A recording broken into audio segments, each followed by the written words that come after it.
Alex, my man. Okay, here we go. Sorry about not sending this when I said I would, like 7 months ago or whatever it was. My apologies. I really actually forgot. I looked at my email. I thought I had a draft. No draft. So here we go. This is what we're going to do. Breakdown. Goblet squat, a clean, a press, swings, both American and Russian, deadlifts, and a snatch. No giggling. It's an actual lift, okay? Don't get too excited. You will not be doing snatches other than your wife's. Okay, bro? Take it easy. Goblet squat. You take it, you're going to put your thumbs towards your eyeballs, like you're going to gouge your eyeballs out. You're going to hold it here, tuck it right into your chest, keep it locked in. My elbows are tight.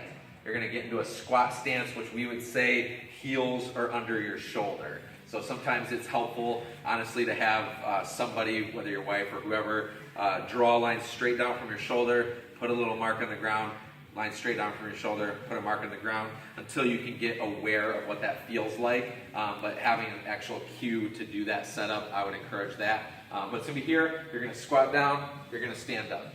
You're going to squat down. You're going to stand up. One thing I would encourage, and it's really nice with the kettlebell, being able to counterbalance for you. You want to practice with your knees tracking over your feet. You don't want to be squatting and have your knees cave in like this. So if you drew a line, you don't want them inside your foot. So really focus on that. If you have to practice without the kettlebell for a little while until that feels normal, then do that. A lot of times you can just hold on to like a wall or like something like a door frame and just practice that skill, or have a chair, whatever.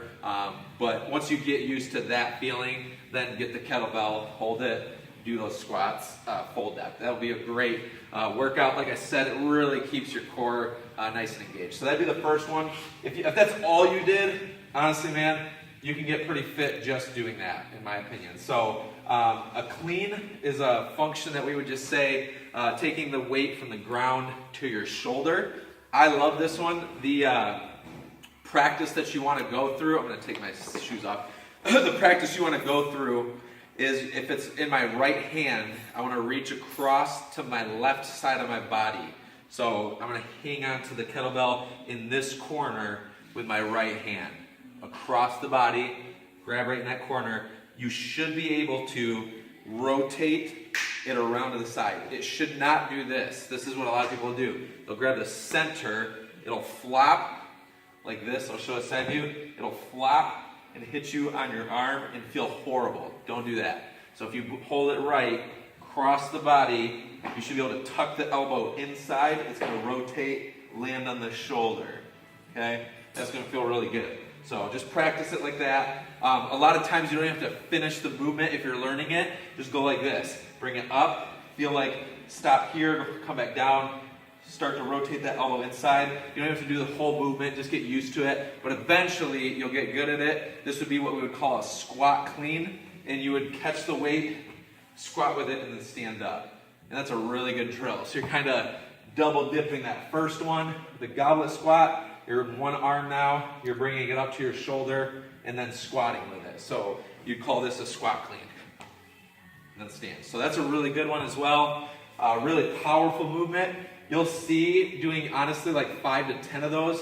Heart rate is going to go through the ceiling. The weight's going through a lot of range of motion, distance-wise, and that will make your heart rate elevate. Great way to get fit. But just go through the practice.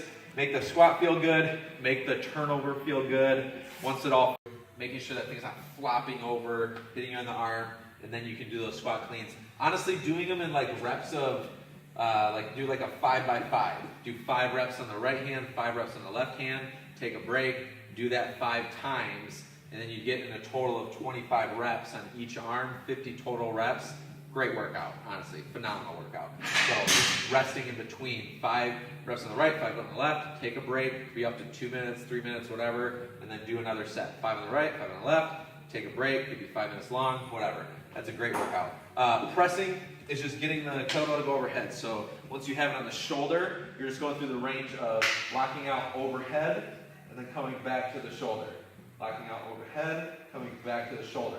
One of the things you want to practice here, feeling rooted on the ground and that your hip is sitting forward. So your butt is clinching. You'll hold your hip forward, abs are tight, so I'm not overextending as I press.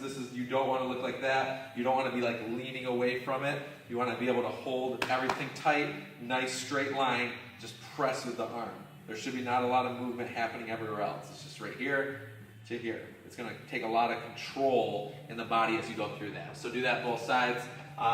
Again, picking a rep scheme, it could be something as simple as 3 per side, and then take breaks and do that for 10 sets or something. But there's a lot of grace in that. You'll find a rhythm for yourself. If you ever want more advice on how many to do, and especially as you get good at these movements, you'll be able to kind of mix them together for a really good like cardiovascular, respiratory endurance type workout. But I would start to learn the movements first, definitely. So the swings, there's 2 different options. You have a American and a Russian. Just means how high you're going on the swing.